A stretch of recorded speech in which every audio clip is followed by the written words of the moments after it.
السلام علیکم ورحمۃ اللہ وبرکاتہ۔ سیدنا عامر بن عبداللہ التمیمی رحمۃ اللہ علیہ کی زندگی کا ایک خوبصورت سا واقعہ ہے۔ یہ واقعہ بصرے کا ایک باسی بیان کرتا ہے، توجہ سے سنیے گا۔ بیان کرتے ہیں کہ ایک قافلہ کسی سفر کے لیے رواں دواں تھا۔ رات ہوئی تو قافلہ جنگل میں ایک جگہ گھنے درختوں کے جھنڈ میں پڑاؤ کے لیے رکا۔ اس شخص نے اپنا سامان ایک جگہ رکھا اور کچھ گھاس اکٹھا کر کے اپنے گھوڑے کے آگے ڈالا تاکہ وہ سیر ہو جائے، اور خود درختوں کے جھنڈ میں داخل ہو گئے۔ میں بھی یہ دیکھنے کے لیے ان کے پیچھے ہو لیا کہ دیکھوں کہ اندر جا کر کیا کرتے ہیں۔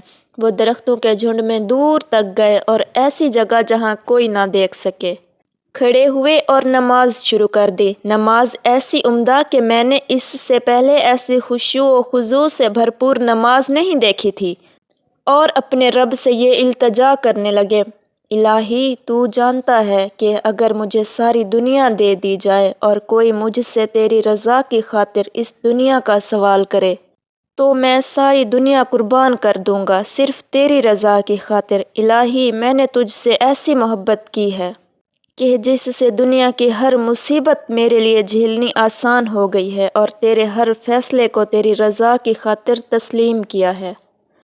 پھر کیا ہوا اس سے پہلے میں آپ کو بتاتی ہوں کہ یہ نوجوان کون تھا۔ یہ شخص تاریخ میں سیدنا عامر رحمۃ اللہ علیہ کے نام سے جانے جاتے ہیں۔ ان کا تعلق قبیلہ بنو تمیم سے تھا۔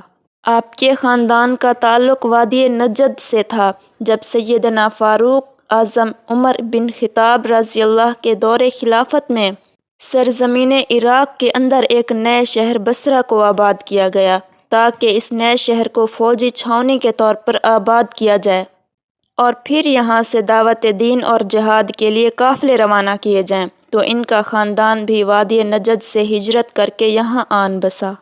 سیدنا عامر ایک نیک دل، پاکیزہ ذہن، حسن اخلاق اور تقویٰ کے حامل ایک کڑیل نوجوان تھے۔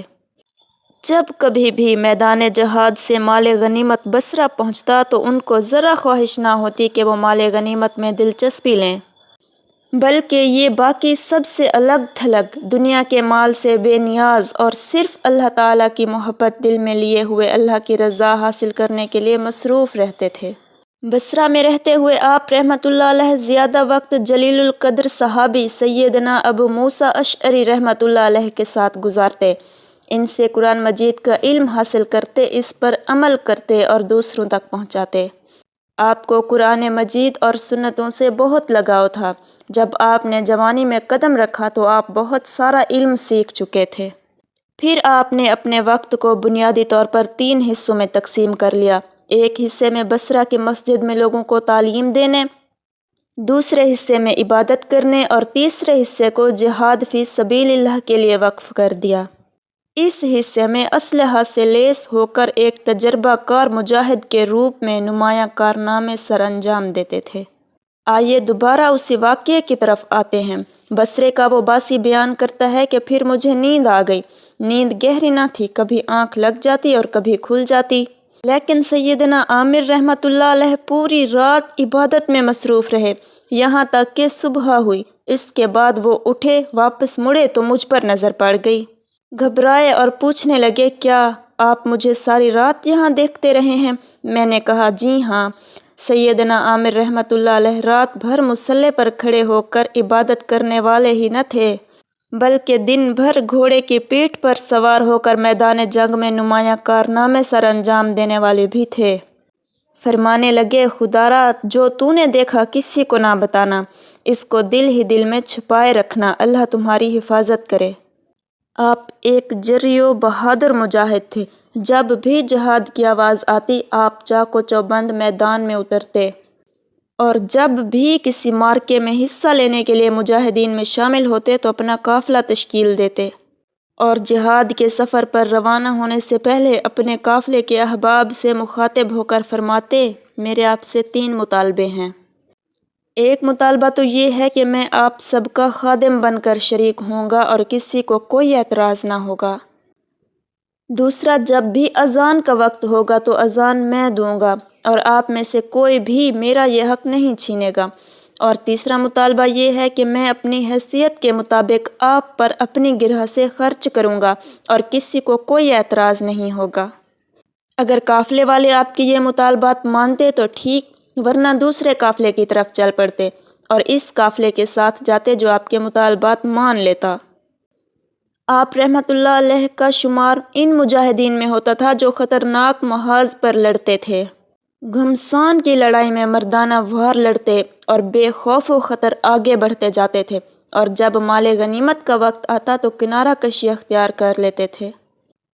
سیدنا عامر رحمۃ اللہ علیہ نے اپنی زندگی کا آخری حصہ شام اور بیت المقدس میں گزارا۔ انہیں جو سرکاری رہائش دی گئی اس میں ایک دن بھی نہ رہے۔ جب سیدنا عامر رحمۃ اللہ علیہ مرض الموت میں مبتلا ہوئے تو کچھ تیماردار آئے۔ وہ کیا دیکھتے ہیں کہ آپ زارو قطار رو رہے ہیں۔ سب نے کہا، آپ روتے کیوں ہیں؟ آپ زندگی بھر کارہائے نمایاں اور بھلائی کے کام ہی سر انجام دیتے رہے ہیں۔ فرمایا، اللہ کی قسم مجھے نہ دنیا کا لالچ ہے اور نہ میں موت سے گھبراتا ہوں۔ روتا اس لیے ہوں کہ سفر لمبا ہے اور زاد راہ تھوڑا ہے، اور میں اس نشیب و فراز اور کشمکش میں ہوں کہ جنت ملے گی یا جہنم۔ مجھے علم نہیں کہ میں کس سفر پر روانہ ہو رہا ہوں۔ پھر ان کی پاکیزہ روح اسی حالت میں پرواز کر گئی۔ آپ قبلہ اول بیت المقدس کی قربت میں ہمیشہ کے لیے سو گئے۔ اللہ تعالی ہمارے اندر بھی ایسی صفات پیدا فرمائے۔ آمین ثم آمین۔ جزاک اللہ۔